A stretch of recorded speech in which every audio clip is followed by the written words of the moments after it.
Maratona Internacional de Floripa. Aqui nesse vídeo eu vou compartilhar com vocês as minhas percepções sobre essa prova relacionadas a percurso, clima, se realmente essa prova é uma das provas mais rápidas do Brasil, se realmente esse percurso da Maratona de Floripa é um percurso relativamente plano ou não, e se vale a pena ir para a Maratona de Floripa pensando em fazer tempo. Então fica comigo aqui até o final desse vídeo, principalmente se você está pensando em ano que vem estar fazendo a Maratona de Floripa. Então fica aqui, pois eu vou compartilhar informações importantes contigo. Bom, para quem não me conhece, meu nome é Lucas Figueiredo, sou nutricionista esportivo, trabalho atendendo diversos atletas, tanto do Brasil quanto diversos lugares do mundo, e eu também sou atleta amador, sou triatleta, agora maratonista, pois fiz a minha primeira maratona, meu debut nos 42 quilômetros foi justamente na Maratona de Floripa, e é por isso que eu vim aqui compartilhar um pouquinho com vocês as minhas percepções sobre essa prova. Bom, vamos lá, estou aqui sem roteiro nenhum, estou realmente fazendo uma conversa para compartilhar um pouquinho da minha vivência nesses 42 quilômetros, desse último domingo, que por sinal já adianto para vocês, não foi nada fácil. Então vamos lá. Bom, começando por Floripa, né? De maneira geral, eu sou apaixonado por Floripa, adoro aquela cidade, é uma cidade limpa, é uma cidade organizada, é uma cidade linda pra caramba, né?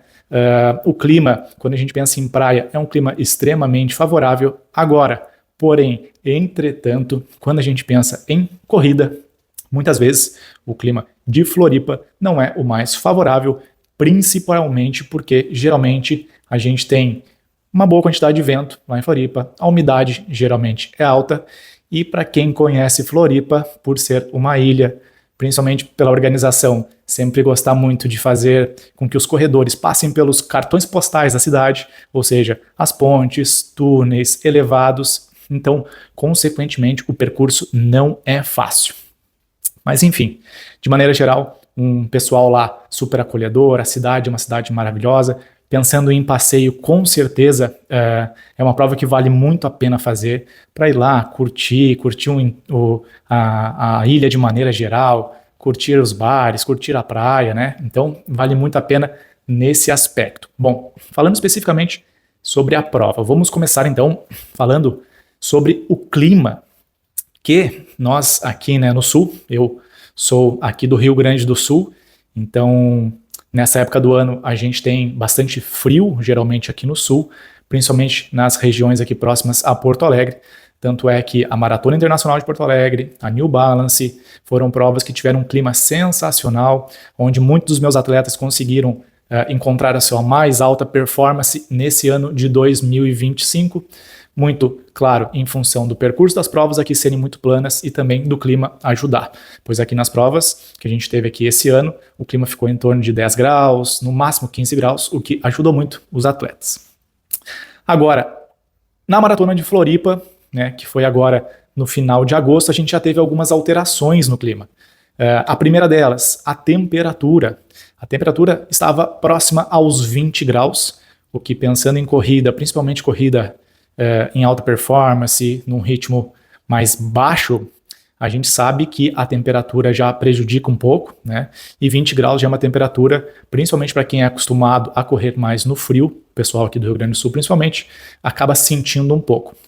Então, essa temperatura de 20 graus já foi um dos fatores que acabaram limitando um pouco da performance. Segundo, e na minha opinião principal, a umidade.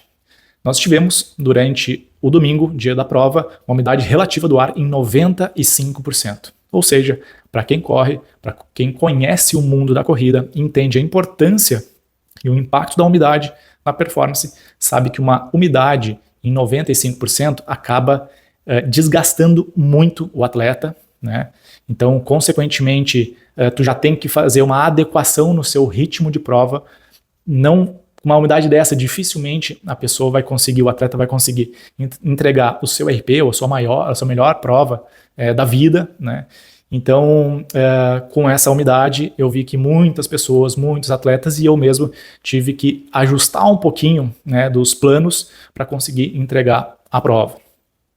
Além disso, vento, né? A gente sabe que lá em Florianópolis, geralmente, na maioria das vezes, tem um vento sul, né? E esse vento sul é um vento complexo, que incomoda muitas vezes o atleta, principalmente quando ele é um vento sul, na primeira metade da prova, quando está descendo em direção ao sul da ilha, lá pela Via Expressa Sul, isso pegaria um vento contra, né? Mas nesse caso, na prova de 2025 do domingo passado, não tinha o vento sul, porém tinha um vento norte. Não era um vento muito forte, mas já era um vento considerável. Então, quando a gente terminou toda a primeira parte da prova, começou a descer a Via Expressa Sul, estava tranquilo, esse vento estava até a favor, tranquilo de fazer. A hora que começamos a retornar lá pelo quilômetro 20, que começou primeiro um falso plano, já percurso já começando a pesar um pouco, e esse vento contra começou a impactar mais ainda a prova. Então, esse vento também ajudou a aumentar essa dificuldade da prova. Então, considero essas 3 questões relacionadas ao clima super importantes e também foram fatores determinantes para que a maioria dos atletas não conseguisse entregar a sua mais alta performance, e eu também, claro, me incluo nessa lista. Bom, então o clima foi esse, né? A gente teve temperatura um pouco mais alta, em torno de 20 graus, umidade bem alta, perto de 95% de umidade relativa do ar, e um vento contra que também acabou impactando principalmente na metade para o fim da prova, onde, você sabe, é a parte mais desgastante do percurso, e aí aquele vento contra, além de impactar no ritmo, ele começa a minar teu psicológico e, consequentemente, isso vai impactando na tua performance. Bom, além disso, percurso, né, que talvez seja um dos fatores mais importantes, um dos fatores que é mais discutido sobre os atletas na maratona de Floripa. Por quê? Como eu falei para vocês, a organização ela tenta fazer com que a prova de Floripa ela seja uma prova, além de uma prova com performance, ela seja uma prova bonita, né? E por tentar ser bonita, acaba tendo que passar em determinados pontos que não são específicos para a alta performance. Como, por exemplo, como eu comentei com vocês lá no início, a questão da ponte, né? Que a gente acaba saindo da ilha, indo para o continente, e isso já tem uma certa altimetria ali pelo quilômetro 3, então tu passa pela ponte, aí tu entra no continente, o continente tem muita quebra, né, de ruas, o que acaba quebrando um pouco do ritmo, mas na minha opinião não é algo muito, muito ruim essa parte. Quando a gente está voltando em direção à ponte, né, para voltar para a ilha, então tem uma subida muito, muito ruim, uma subida muito íngreme, né, que sobe pelo meio das pontes, então é bem complexo essa parte do percurso, porque depois tu já tá ali pelo quilômetro 12, mais ou menos, tu sobe essa parte do percurso super íngreme para chegar na ponte, e aí a ponte ainda é uma parte inclinada do percurso até em cima da ponte, o que acaba desgastando muito e também reduzindo muito o teu ritmo, né? Então a pessoa tem que saber dosar esse ritmo para não acabar forçando demais e até quebrando na prova. Então, nós temos essa primeira parte, que geralmente é separada aqui no primeiro terço da prova, ali até os 14 quilômetros, é onde tem essa maior parte de altimetria, que é o sobe e desce das pontes e tudo mais. E aí depois dessa parte a gente segue em direção à parte sul da ilha, indo ali pelo túnel, né? O túnel também tem uma certa elevação, é um falso plano, depois chega lá no túnel, começa a descer um pouquinho, e aí a gente entra na Via Expressa Sul, que vai até lá embaixo na ilha, e depois a gente começa a retornar no quilômetro 20 e começa a voltar em direção ao túnel. Nessa parte, como eu falei para vocês, já tinha um vento contra e era um falso plano até o túnel, e depois no túnel ainda tinha mais uma elevaçãozinha dentro ali do túnel. Então, uma parte bem complexa que, para mim, na minha opinião, foi a parte decisiva da prova, o segundo terço da prova, onde começava a pegar esse vento contra, então, onde ainda tinha esse falso plano até o túnel. Saindo do túnel, a gente tinha mais um elevado, que foi bem complexo, porque eu até tinha esquecido que tinha esse último elevado, eu achei que já tinha acabado todos os elevados e seria só ir em direção à beira-mar norte e começar a parte plana da prova, o que não aconteceu, então ainda tinha mais esse último elevado que desgastou um pouquinho mais. Depois tinha um leve falso plano até chegar, passar por baixo da ponte e chegar na beira-mar norte. Aí sim, começava a ficar a prova bem mais plana ali pelo quilômetro 32. Só que ao mesmo tempo começou a aparecer já o sol, começou a esquentar bem mais, né? E aí começa a parte onde o desgaste já está bem mais alto e começa a comprometer geralmente um pouco mais da performance. E aí, chegando lá no quilômetro 35, né, na hora que retorna, tu começa a voltar em direção à largada, à linha de chegada, e também é um falso plano lá na frente do shopping, então essa parte foi bem desgastante, né, eu acabei quebrando um pouco do meu ritmo que eu esperava que eu ia conseguir fazer, né, muito por todas essas variáveis que eu comentei com vocês, mas também em função desses falsos planos, que para quem não está acostumado, né, a correr ali, às vezes nem entende por que tu não está conseguindo desempenhar e correr no ritmo proposto, mas é porque realmente é uma leve subidinha que às vezes tu não tem nem a percepção, mas isso está gerando um desgaste físico e consequentemente impacta na tua performance. E aí depois, claro, é só ir em direção à linha de chegada, onde tem muitas pessoas lá, é bem empolgante, é bem motivante e é super legal. Super bonito, claro, correr nessa volta dos 35, e tu corre ali olhando a parte da beira-mar norte, né, onde tem bastante água, onde tem bastante a orla ali, os coqueiros e tal, é super legal e super bonito. Bom, então nós tivemos essas duas questões, tá? Temperatura, percurso. Então, por todas essas questões que eu acho que essa prova de Floripa realmente não é uma prova para se fazer o seu melhor tempo da vida, não é uma prova para buscar o RP, porque todos esses fatores relacionados a clima, a percurso, acabam impactando na dinâmica da prova e, consequentemente, fazendo com que dificilmente tu consiga entregar uma prova ótima.